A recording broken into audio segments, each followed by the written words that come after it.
मित्रों, तो वेदों के मंत्रों का सही और सटीक अर्थ जानने के लिए हमारे YouTube चैनल को लाइक और सब्सक्राइब जरूर करें।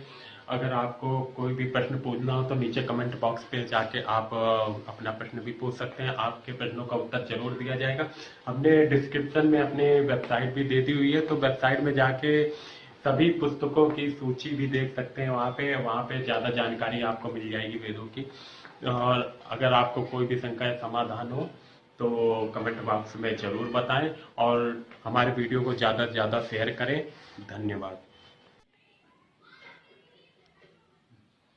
ॐ यो आसो आदित्ये पुरुषः सो आसो अहम् ॐ खं ब्रह्म।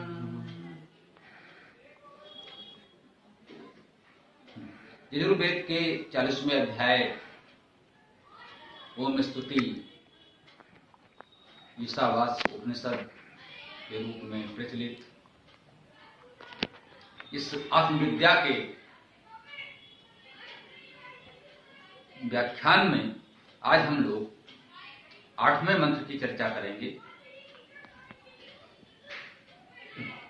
ॐ सपर्यगात शुक्रम अकायम अव्रणम अस्नाविरं शोद्धम अपापविधम कविः मनीषी परिभू स्वयंभू याथा तथ्यतो अर्थान व्यदधात् शाश्वतीभ्यः समाभ्यः वह परिगत शुक्र अकाय अव्रण अशनाविर शोध अपापविध। वह कवि है वही मनीषी है, वह परिभू वही स्वयंभू है। वह यथा तथ्य सब अर्थों को शाश्वत सम हेतु किए धारण। इस 8वें मंत्र में भी हमको उस आत्म तत्व का शुद्ध स्वरूप बताया जा रहा है। इस अध्याय में हम उस सर्वव्यापक चेतन सत्ता आत्म तत्व की जो मूल स्वरूप है, शुद्ध स्वरूप है, उसे समझने का प्रयास कर रहे हैं। इस मंत्र में हमें यह बताया जा रहा है कि वो जो मूल चेतन सत्ता है, जो आत्म तत्व है, जिसे हम आत्मा या परमात्मा के नाम से भी जानते हैं, जैसा कि हम निवेदन करते आए हैं, वेद में आत्मा और परमात्मा एक ही है, दोनों के लिए अलग अलग शब्द वेद में नहीं है। तो हमें यह बताया जा रहा है कि वह सामान्य वह कैसा है, वह शुक्रम पवित्र है, अकायम अज्ञेय जानने वाला, काया रहित है।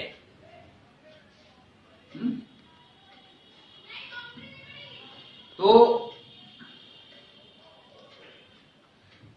हम लोग मंत्र के क्रम से शब्दों को देखते हैं तो देखें, जैसे सा परि वह परिगत माने सभी ओर से, अगात माने गया, प्राप्त हुआ, प्राप्त किया। वह सभी ओर से व्याप्त है, प्राप्त है, वो सर्वत्र सभी दिशाओं से, सभी ओर से सर्वत्र व्याप्त है, ये बात कही गई। स परि अगात, इन पदों में यह बताया गया कि वह आत्म तत्व परितः सभी ओर से, अगात अर्थात व्याप्त है, प्राप्त है, सर्वत्र उपस्थित है, गया हुआ है। वह शुक्रम, शुक्र अर्थात पवित्र है। शुच धातु है जिससे यह शुक्र शब्द की निष्पत्ति होगी। सुख धातु भी हो सकती है। तो सुख धातु का अर्थ भी जाना, जानना, पाना से है। अगर इससे लेना चाहें तो भी वो गति और ज्ञान के स्वरूप में है। सामान्यतः शुच धातु से इसकी निष्पत्ति विद्वानों ने मानी है, तो उसका अर्थ यही होगा शुद्ध पवित्र। तो वह आत्मतत्व सदा शुद्ध पवित्र है। सर्वतो भावेन शुद्ध स्वरूप में जब वो आत्म तत्व परमात्मा के रूप में, ब्रह्म के रूप में अवस्थित होता है, तो सर्वतः सर्वथा शुद्ध और पवित्र स्वरूप में होता है। जब वो सृष्टि के रूप में अभिव्यक्त होता है तो उसमें विकार होता है। विकार का अर्थ हुआ विशेष कार्य हो जाना। जो उसका शुद्ध स्वरूप है उसमें परिवर्तन हो जाना, कुछ न कुछ परिवर्तन होगा, तब वो दृश्य जगत में सृष्टि के रूप में व्यक्त होगा। ये उसका परिवर्तित स्वरूप है। जो आत्म तत्व मूल स्वरूप में है वो शुद्ध स्वरूप है, पवित्र स्वरूप है, वो अकायम है। उसे हमने कहा है अकायम। अकायम शब्द का क्या अर्थ हो सकता है? सहज भाव से हम मान लेते हैं काया रहित है। काया लोक व्यवहार में, सहज भाव में हम अपने इस शरीर को भी काया कहते हैं। तो इसका सीधा सरल अर्थ कर दिया जाता है। अकायम का अर्थ है वह काया रहित है, काया से हीन है। जिसकी काया नहीं है वो अकायम है, या माने नहीं, हम सब जानते हैं। परंतु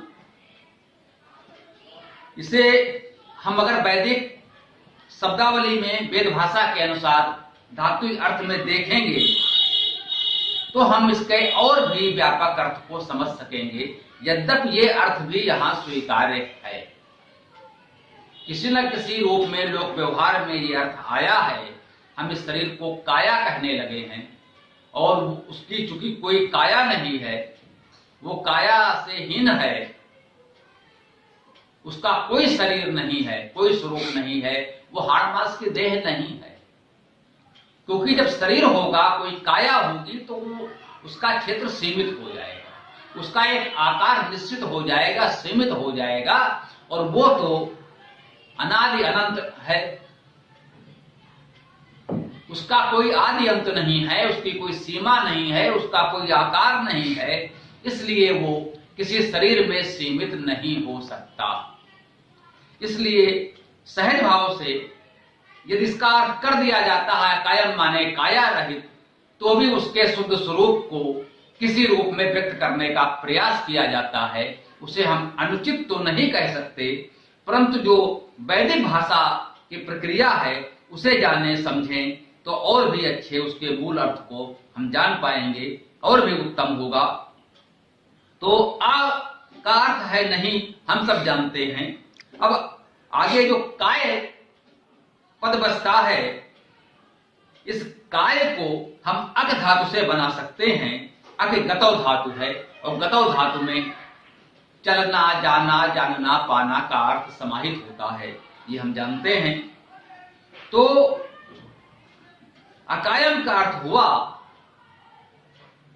जो हमारी गति और जानकारी प्राप्त या पहुंच से परे है।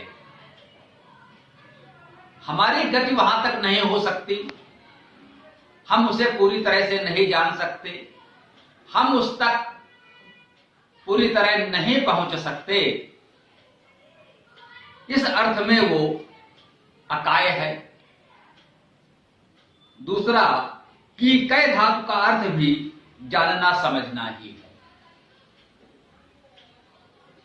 अकाय अर्थात जिन्हें जाना समझा नहीं जा सकता।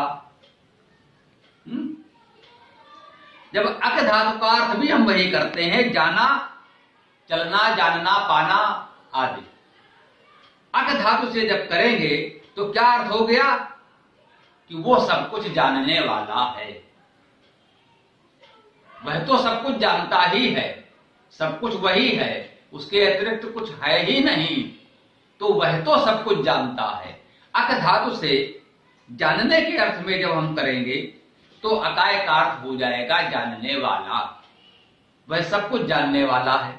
और आ का अर्थ नहीं करेंगे तो कीद कै धातु से जानना समझना का अर्थ होगा, अर्थ वही आ रहा है। तो इसका अर्थ हो जाएगा जो हमारे जानने और समझने की सीमा से परे है। ये श्लेष अलंकार है, एक शब्द में दोनों गुण बताए गए। वह स्वयं तो सब कुछ जानने वाला है, परंतु हमारे जानने समझने की सीमा से परे है। वह तो सब जानता है, लेकिन हम उसको पूरी तरह नहीं जान सकते, क्योंकि हमारे अपने विवेक की सीमा है। हम यहां स्पष्ट कर दें कि वेद ने इस भाव को मानते हुए भी स्वीकार किया है कि चूंकि आत्मा और परमात्मा में अभेद है, दोनों मूलता एक ही तत्व हैं, हम भी वही हैं जो वह है। अतः यदि हम साधना द्वारा शुद्ध पवित्र जीवन जीते हुए, अपने मन में विचारों में पवित्रता रखते हुए उचित वैदिक मार्ग से साधना करते हैं, तो वेद हमें आश्वासन देता है कि हम उसे जान भी सकते हैं। ऋग्वेद में भी कहा गया है, यजुर्वेद में भी यह मंत्र आया है, वेदाहमेतं पुरुषं महांतम आदित्य वर्णम तमसः परस्तात् तमेव विदित्वा अत्येति सर्वम नान्या पंथा विद्यते अनाये। अर्थात उस परम तत्व को, परम सत्ता को, उस परमात्मा को हमने जान लिया है, और उसको जानने के बाद कुछ और जानना शेष नहीं रह जाता है। उसको इस प्रकार जानने के अलावा हमारे जीवन में और कोई मार्ग है ही नहीं जीवन के लक्ष्य को पाने का, ये इस मंत्र में बताया गया है। तो जन सामान्य के लिए सहज भाव से वो निश्चित रूप से पूरी तरह नहीं जाना जा सकता। हमारी सहज विवेक बुद्धि से परे है, हम उसे सहज भाव से नहीं जान पाते हैं, परंतु वेद हमें आश्वासन देता है कि यदि हम अपने जीवन में वो पवित्रता, निर्मलता लाएं, उचित साधना प्रयास करें, तो हम उसे जान भी सकते हैं। हमें जन सामान्य से, एक साधारण जीने मरने वाले मरणशील मर्त्याशा प्राणी से ऊपर उठकर मनुष्य बनना होगा। वेद कहता है मनुर्भव।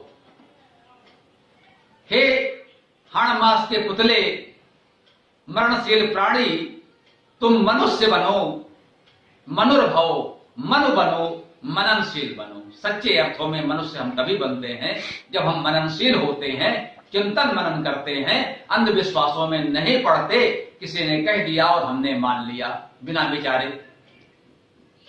यह मनुष्यता नहीं है, यह मानवता नहीं है, यह मनुष्य पद से नीचे गिर जाना है, यह पशुता है कि दूसरे के अनुसार चलना।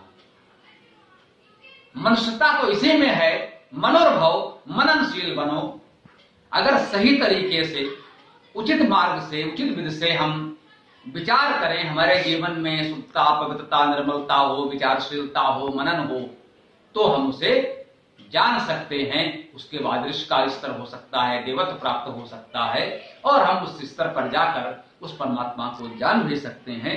परंतु यहाँ ये कहा जा रहा है कि जन सामान्य के लिए सहज भाव से वो जानने योग्य नहीं भी है। वह सब कुछ जानता है, परंतु जन सामान्य उसको पूरी तरह से नहीं जान पाते हैं। इस प्रकार से उसे कहा गया अकायम। वह अकायम है, सब कुछ जानने वाला है, और सहज भाव से जन सामान्य के लिए पूरी तरह जानने योग्य नहीं है, हमारी विवेक बुद्धि की सीमा से परे भी है। अगला शब्द है अव्रणम। वह अव्रण है, उसको कोई व्रण नहीं होता। आ माने नहीं। व्रण का क्या अर्थ है? व्रण हो जाना, कहते हैं घाव हो जाता है, व्रण होता है। क्षत हो जाना, कहीं कोई क्षत होना, घाव हो जाना, इसे हम व्रण कहते हैं। व्रण का यही एक अर्थ है और कोई अर्थ नहीं। अगर व्रण धातु लेते हैं तो व्रण धातु का यही अर्थ है, और इस अर्थ को लेकर विद्वानों ने इसका भाष्य व्याख्या की भी है। वो एक घाव रहता है। घाव तो तब लगे जब कोई शरीर हो, हमने पहले ही कह दिया कि वो शरीर रहित है, वो सीमित शरीर में आ ही नहीं सकता, वो असीम है, अनंत है, तो उसे किसी प्रकार का घाव लगने का प्रश्न ही कहां उठता है। तो व्री धातु से वर्ण करना का अर्थ अगर हम लेना चाहें तो अव्रण है,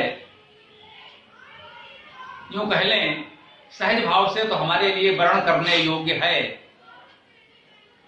परंतु जब हम इस स्तर पर आ गए हैं, इस अंतिम अध्याय में उसके शुद्ध स्वरूप को समझ रहे हैं, हम जान रहे हैं सो असौ अहम, जो है वही मैं हूं, तो फिर वर्ण करने का भाव तिरोहित हो जाता है, पीछे छूट जाता है।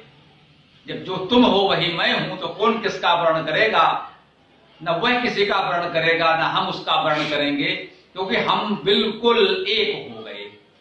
अब हम दो नहीं रहे, दूरी समाप्त हो गई। हम जब मिलकर एक हो गए तो कौन किसका वर्ण करे, क्योंकि अब हम दो रहे ही नहीं, पूरी तरह एक हो गए, तब वो अव्रण है, वर्ण करने से भी परे हो गया। अस्नाविरम, अस्नाविरम का सामान्य सा अर्थ किया गया है स्नायुहीन, माने नहीं। स्नायु, जो भी स्नायु शरीर में हैं, जिनमें रक्त आदि प्रवाहित होते हैं।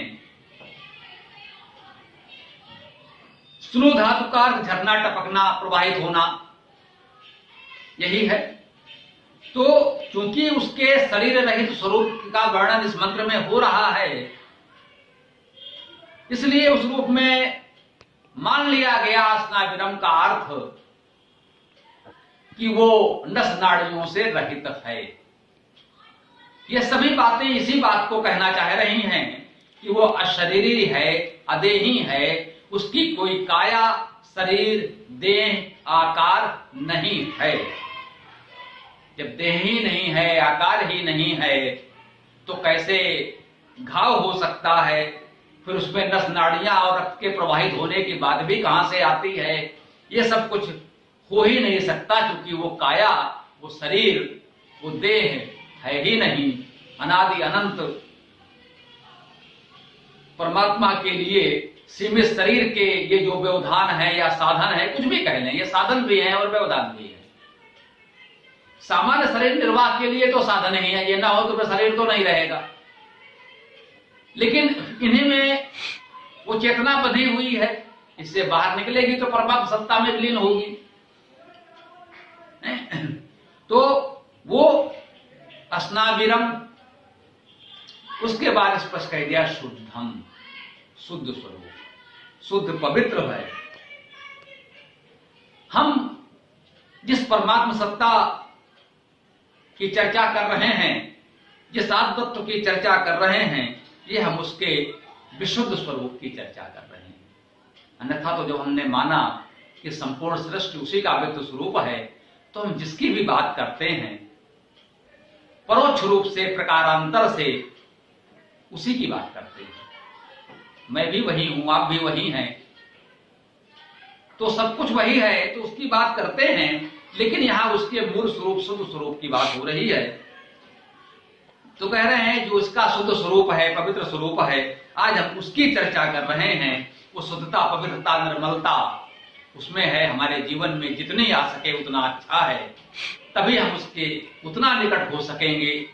हमने बहुधा कहा है वेद मंत्रों के व्याख्यान में कि सामान्यता वेद मंत्र में जिन गुणों की चर्चा होती है परमात्मा के लिए, ये अपेक्षा की जाती है कि उन गुणों को हम अपने जीवन में अपनाएं। हम परमात्मा की प्रार्थना, स्तुति, गुणगान करते हैं, उसके गुणों का वर्णन करते हैं। उसमें भाव ये होता है कि ये गुण अगर उसमें हैं, जो उसके गुण हैं वो हम में भी हों, तभी तो हम उसके उपासक हो सकेंगे, तभी तो हम उसके जैसे होंगे, उसके अंश होंगे, उसके समझ छा सकेंगे। तो यहां भी कुछ गुण तो हमने ऐसे किए जो अव्यक्त स्वरूप के हैं, शुद्ध स्वरूप के हैं, वो अशरीरी है, हम तो अशरीरी नहीं हो सकते, हमारे लिए तो देह आवश्यक है। जब तक ये शरीर है तभी तक हमारा अस्तित्व है, जब ये शरीर नहीं रहेगा तो पृथक रूप में हमारा अस्तित्व समाप्त हो जाएगा और हम उसी में विलीन हो जाएंगे। तो जब तक हम उससे पृथक एक शरीर के रूप में हैं, तब तक ये शरीर है, नसनाड़ियां हैं, तो उसमें घाव भी लगेगा। ये गुण उस शुद्ध स्वरूप परमात्मा में और हम में पृथक होंगे, निश्चित रूप से पृथक होंगे, क्योंकि उसका जो शुद्ध स्वरूप है वो पृथक है, ये व्यक्त स्वरूप है वो पृथक है, उसका एक अंश व्यक्त होता है।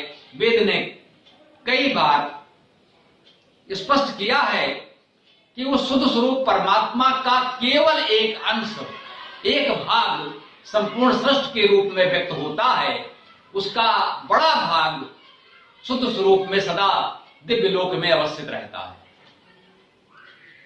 तो जो उसका वो शुद्ध स्वरूप है, दिव्य स्वरूप है, उसके गुण हमसे पृथक होंगे।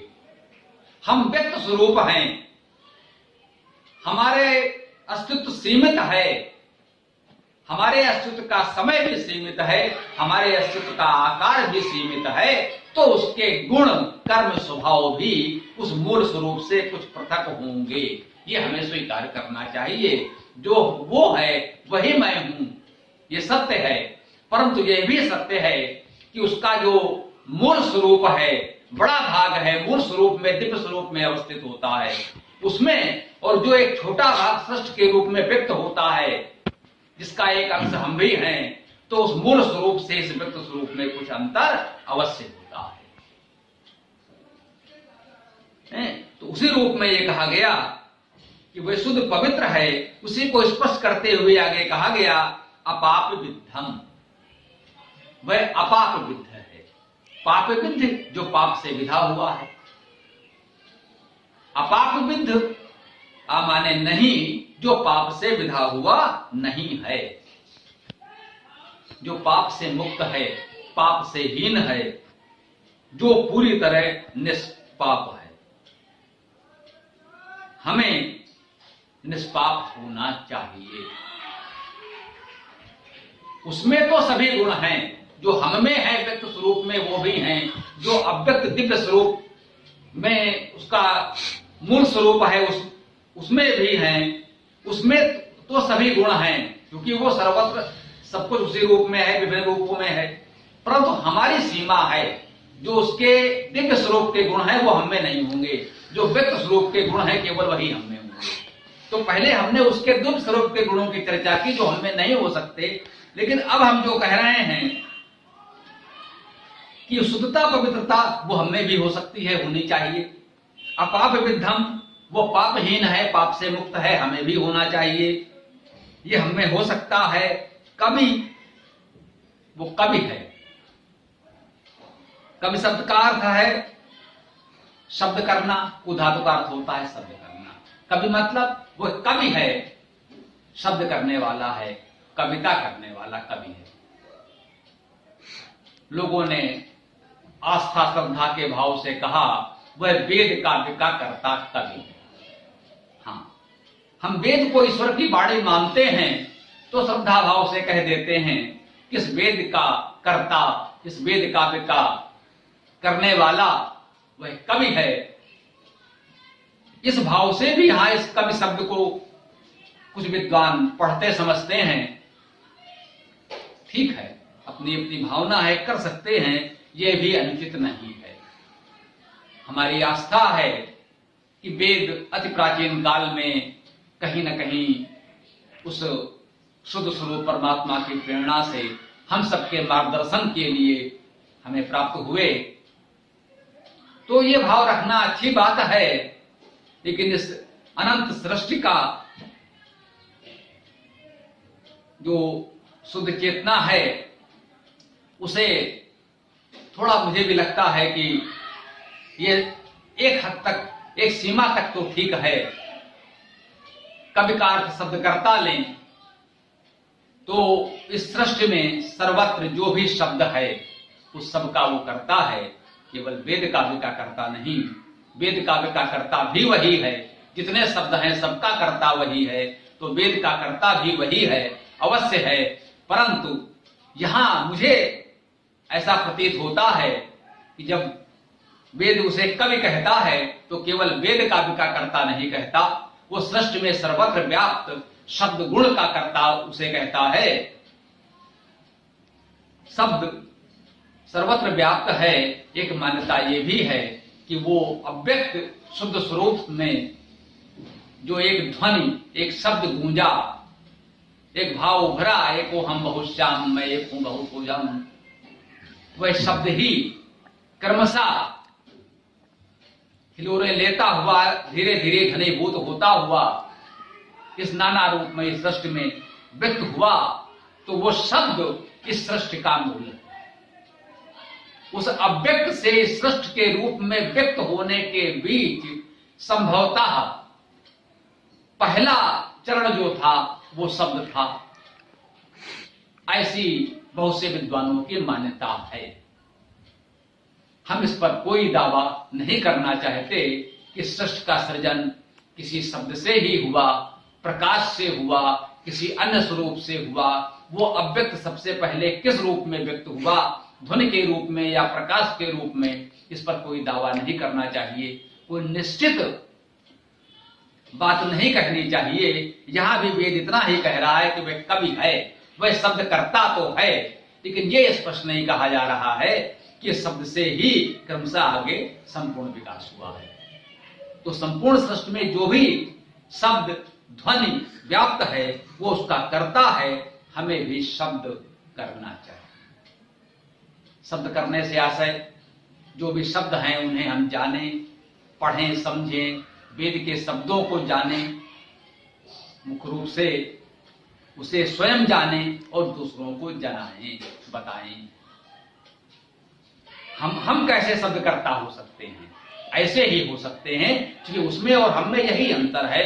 वो संपूर्ण सृष्टि में व्याप्त शब्द का कर्ता है, उसका स्रोत है। लेकिन हम क्या कर सकते हैं? हम उसके इस पवित्र जानकारी को, इस वेद को पढ़ें, समझें, इन शब्दों को अपने अंदर उतारें और दूसरों को बताएं। जब ये शब्द को हम धारण कर लेते हैं, हम समझ लेते हैं, तो हम उसके जानकार होते हैं। जब वो शब्द करके हम दूसरों को बताते हैं तो भी हम इसके शब्द कर्ता होते हैं। उसके जो हम एक सूक्ष्म स्वरूप हैं, तो उसके इस शब्दकर्ता स्वरूप का, कवि स्वरूप का सूक्ष्म स्वरूप में हम इतना योगदान दे सकते हैं कि हम इस वेद के शब्दों को, इस विद्या को, इस जानकारी को अधिकतम लोगों तक अपनी वाणी द्वारा, शब्दों द्वारा पहुंचाएं। ये यहाँ कवि का भाव है जो हमें अपनाना है। दूसरा अगला शब्द है मनीषी। कवि मनीषी, वो कवि है, शब्द करता है और मनीषी। कवि होने के लिए मनीषी होना भी अनिवार्य है। मनीषी का अर्थ है मननशील, विचारक, विद्वान। अगर हम विचार नहीं करते, हम मनीषी नहीं हैं, मननशील नहीं हैं, जानकार नहीं है, विद्वान नहीं है, तो फिर शब्द करना, अनावश्यक कहीं भी कुछ भी बोलते रहना, ऐसा शब्द कर्ता होने का कोई भाव नहीं है। ऐसा शब्द कर्ता होना उपयोगी नहीं है, उचित नहीं है, हानिकारक हो सकता है। तो कवि के बाद तुरंत बताया गया ये कवि होना है। किसी भी अर्थ में ले लें, व्यापक अर्थों में शब्द कर्ता ले लें, या जो हम लोग रचनाएं करते हैं, कविता करते हैं, गीत रचते हैं, काव्य रचते हैं, पद्य रचते हैं, इस रूप में भी हम कवि हैं। तो कवि होने के लिए मनीषी होना अनिवार्य है। यदि हम चिंतन मनन करेंगे, विचार करेंगे, फिर किसी निष्कर्ष पर पहुंचेंगे, उसे अपने काव्य में व्यक्त करेंगे, तो वो लोक हितकारी होगा, उससे समाज का हित होगा। यदि हम मनीषी नहीं होंगे, विचारशील नहीं होंगे, कुछ भी कविता के नाम पर लिखते पढ़ते रहेंगे, तो उससे किसी का हित तो नहीं होगा। हो सकता है जाने अनजाने समाज का अहित हो जाए। तो कवि होने के लिए मनीषी होना आवश्यक है, विचारशील होना आवश्यक है, चिंतनशील होना आवश्यक है। और क्या चाहिए कभी मनीषी परिभू स्वयं। परिभू, वो परमात्मा परिभू है। परिभू का अर्थ है, परि माने चारों तरफ से, सर्व ओर से, सभी ओर से, चारों ओर नहीं सभी ओर से, भू माने होने वाला, वो सभी ओर से हुआ है, वो सभी ओर है, उसका अस्तित्व सभी ओर है। तो हमें भी ऐसा होना चाहिए। हमारी भी दृष्टि, हमारी विचारशीलता, हमारा उद्देश्य इसी तरह से सभी ओर देखकर बनना चाहिए, सभी ओर होना चाहिए। सीमित नहीं होना चाहिए कि हम अपने स्वार्थ के लिए सोचते रहें, बाकी क्या हो रहा है पता नहीं। यदि पड़ोस में गंदगी है तो दुर्गंध हम तक भी आएगी। पड़ोस में आग लगी है, हम कहेंगे भाई हमें क्या, पड़ोसी के घर में आग लगी है, लगी रहने दो, हम क्यों चिंता करें। तो वो आग हमारे घर को भी अपनी चपेट में ले लेगी, उन लपटों से हम भी घिर जाएंगे। तो परिभू का दृष्टि है सब ओर होना, हमारे दृष्टि सभी ओर हो। हमारे आसपास जहां तक हमारी सामर्थ्य की सीमा है, हम प्रयास करें कि वहां भी शुद्धता पवित्रता हो, वहां भी आनंद हो, वहां भी हर्ष हो, सुख हो। जितना हम कर सकते हैं अपनी सामर्थ्य भर प्रयास करें। वो सर्व समर्थ है, वो सब कुछ कर सकता है, वो कर रहा है। हमें उसका उपासक होने के लिए इतना करना है कि अपनी सीमित साधनों में, अपनी सीमित सामर्थ्य में, अपनी सीमित क्षमता में जितना संभव हो हमें चारों ओर होना है, अपना अस्तित्व दिखाना है कि हम सर्वत्र हैं जितना संभव है। हम सर्वत्र नहीं हो सकते उसकी तरह, लेकिन अपने आसपास जितने छोटे से सीमा में भी जितना हम हो सकते हैं उतना अवश्य हो। सबके सुख दुख का ध्यान रखें। स्वयं, वो परमात्मा तो स्वयंभू है, स्वयं होने वाला है, उसे तो कोई दूसरा उत्पन्न नहीं कर सकता। वो अजन्मा है, अनादि है, अनंत है, स्वयंभू है, स्वयं होने वाला है। हम स्वयंभू नहीं हैं। हमें किसी ने जन्म दिया है। जब जन्म दिया है तो मृत्यु भी होगी। जो जन्मा है वो मरेगा भी। वो अजन्मा है, स्वयंभू है, इसलिए वो अमर भी है। जिसका जन्म ही नहीं हुआ उसकी मृत्यु भी नहीं होगी, जिसका जन्म हुआ है उसकी मृत्यु भी होगी। आया है सो जाएगा, राजा रंग फकीर। कोई भी हो, धनी हो, निर्धन हो, छोटा हो, बड़ा हो, राजा हो, रंक हो, जिसका जन्म हुआ है उसकी मृत्यु भी अवश्य होगी। यहीं पर हमारे और उसके बीच छोटा सा अंतर आ गया। वह स्वयंभू है, अजन्मा है, अनादि है, तो अनंत भी है। जिसका आदि ही नहीं है उसका अंत भी नहीं होगा। हमारी आदि है, हमारी जन्मतिथि है। हम सबसे पूछा जाता है भाई आपकी जन्मतिथि क्या है, उसकी जन्मतिथि नहीं है, उसका जन्म नहीं हुआ है, वो अनादि है तो अनंत भी है। अब यहां स्वयंभू से हम इतना सीख सकते हैं, अगर उस संदर्भ में हम देखते हुए आ रहे हैं कि हम शुद्ध हों, पवित्र हों, पापहीन हों, कवि हों, तो मनीषी भी हों, परिभू हों, तो स्वयंभू कैसे हों। कहीं किसी को कष्ट है, दुख है, किसी को हमारी आवश्यकता है, तो स्वयं जाकर उसका हाल पूछ ले। हम उसके पास जाएं, विनम्रता से पूछ लें, क्या हम आपकी कोई सहायता कर सकते हैं। जो उसकी आवश्यकता हो, जो हमारी शक्ति सामर्थ्य की सीमा में हो, उतनी सहायता कर दें। हाँ, सहायता भी पूछ कर करें। हम अपने आप अनुमान न लगा लें कि उसे क्या करना है। बहुधा हम ये भूल कर जाते हैं। हमने देखा और अपनी ओर से कुछ करना चाहा, उसका कष्ट बढ़ गया, उसको लगा हमें जो आवश्यकता थी वो तो पूछ नहीं रहा है, ये पता नहीं क्या करने में लगे हैं, अनावश्यक जो भी उसकी शांति थी वो भंग हो रही है। तो जाएं और स्नेह पूर्वक प्यार से विनम्रता से पूछ लें, भाई हम आपकी कुछ सहायता कर सकते हैं, जितनी हमारी सामर्थ्य है, थोड़े था हम कुछ करना चाहते हैं, क्या आपकी सबसे ज्यादा आवश्यकता क्या है, क्या हम कुछ कर सकते हैं। यदि हमारी सामर्थ्य में है तो उतना कर दें, जो नहीं कर सकते हैं कोई बात नहीं। तो स्वयंभू का हम केवल इतना सा प्रेरणा ले सकते हैं कि जहां हमारी आवश्यकता हो वहां हम स्वयं हो जाएं। दुख में कोई निमंत्रण नहीं देता, सुख के अवसर पर समारोह में तो लोग निमंत्रण देते हैं। भाई उन्होंने हमें नहीं बुलाया तो हम क्यों जाएं? बिल्कुल ठीक, किसी का कोई समारोह है, कोई हर्ष का कार्य है, वहां पर बिना बुलाए ना जाएं, ये सामाजिक मर्यादा उचित हो सकती है। कोई कष्ट में है, दुखी है, पीड़ित है तो निमंत्रण नहीं बांटेगा, वो घर घर ये न्योता नहीं भिजवाएगा, निमंत्रण नहीं देगा कि भाई हम कष्ट में हैं, आकर हमारी सहायता करो। ये हमें स्वयं करना होगा। यहां पर तो हमें स्वयंभू होना होगा। उस स्वयंभू परमात्मा के उपासक होने के कारण, उसका ही एक व्यक्त स्वरूप होने के कारण ये हमारा दायित्व है कि हम स्वयंभू होकर उसकी सहायता अवश्य करें। अब इन सब को कैसे हम अपने में समेटें, आइए देखते हैं। यथा तथ्य, तो यथा तथ्य, यथा माने जैसे, जैसा भी तथ्य है यथावत।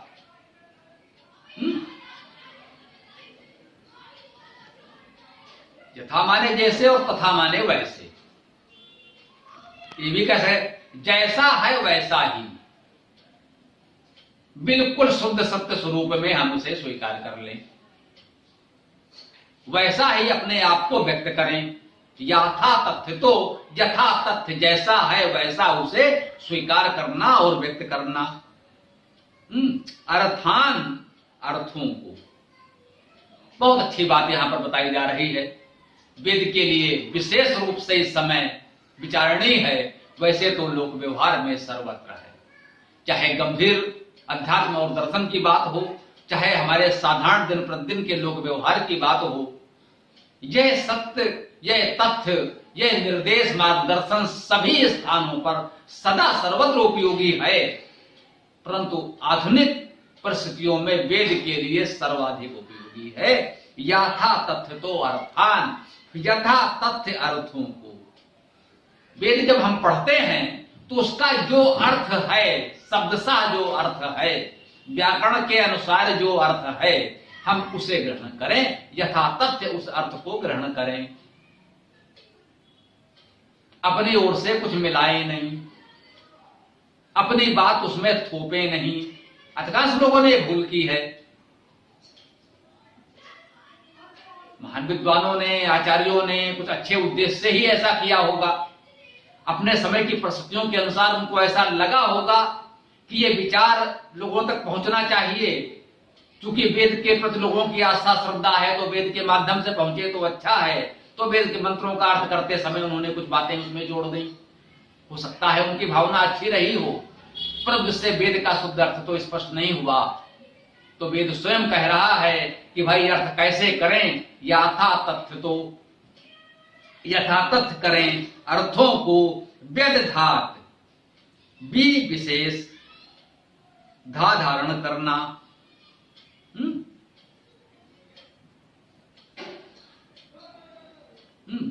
अच्छा, इसमें व्यदधात है, था है।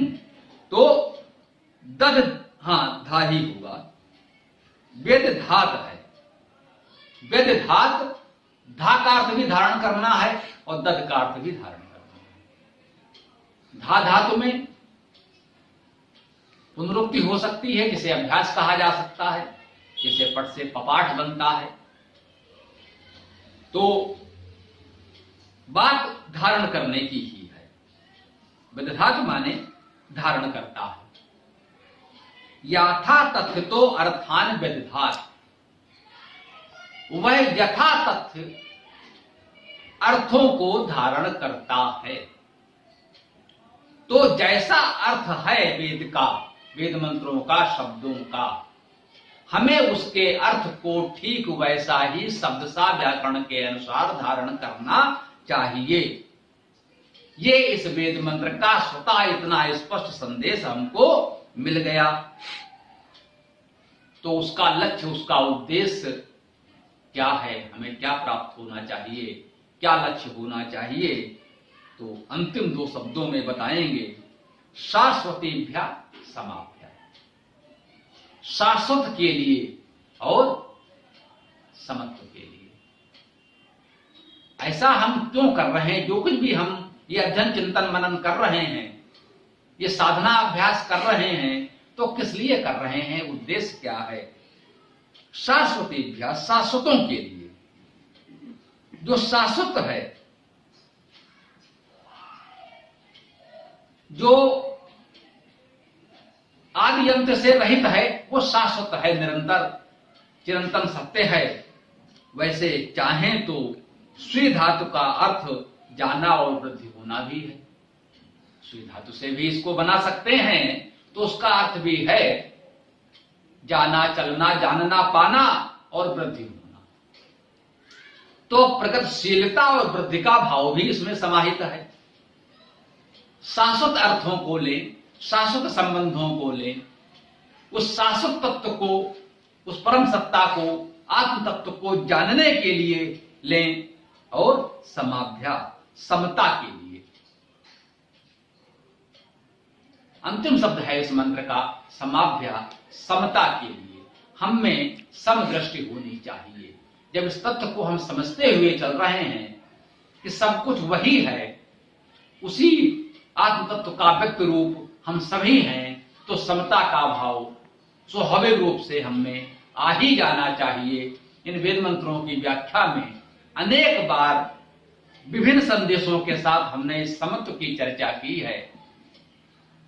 ये शब्द सीधे सीधे कह रहा है समाभ्या, समता के लिए, समानता के लिए। अब कुछ और कहना शेष नहीं रह जाता।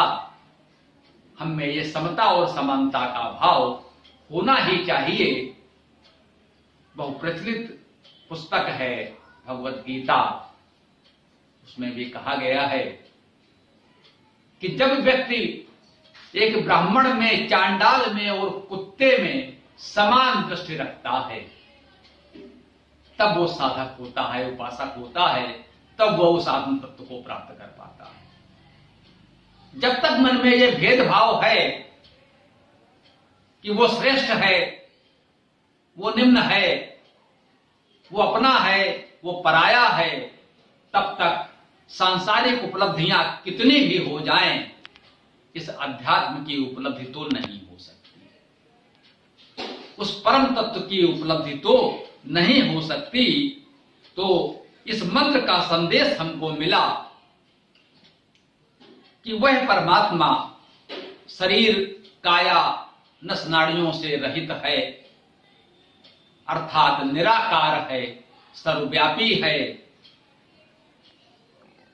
उसको जानने समझने के लिए हमें यथातथ्य अर्थों को धारण करना चाहिए। वेद मंत्रों के लिए भी यह सत्य है और सहज जीवन में भी यह सत्य है कि हम यथातथ्य अर्थों को धारण करें, समझें, जो सत्य है, जो तथ्य है, उसी के अनुसार बोलें, कहें। और ये सब कुछ किस लिए करें? शाश्वत के लिए, प्रगतिशीलता के लिए, वृद्धि के लिए, समाभ्या, समत्व के लिए, समता के लिए, सभी के लिए। आइए मंत्र हम सब लोग एक साथ बोलेंगे।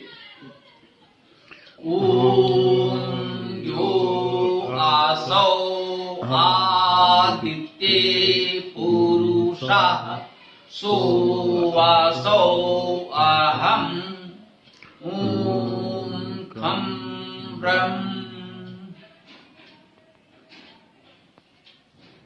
नमस्कार मित्रों, पूरा वीडियो देखने के लिए आपका बहुत बहुत धन्यवाद। अगर आपको वेदों के विषय में और अधिक जानकारी प्राप्त करनी हो तो हमारे चैनल को लाइक, सब्सक्राइब करना ना भूलें और ज्यादा से ज्यादा इसको शेयर करें ताकि वेदों के विषय में जानकारी और लोगों तक पहुंचे। अगर आपको और अधिक जानकारी चाहिए तो डिस्क्रिप्शन में हमने अपना मोबाइल नंबर और वेबसाइट और ईमेल आईडी दे दी हुई है। अगर किसी भी विषय में आपको ज्यादा जानकारी प्राप्त करनी हो या कुछ सवाल जवाब करना हो तो उसमें आप अपना सवाल जवाब भेज सकते हैं। धन्यवाद।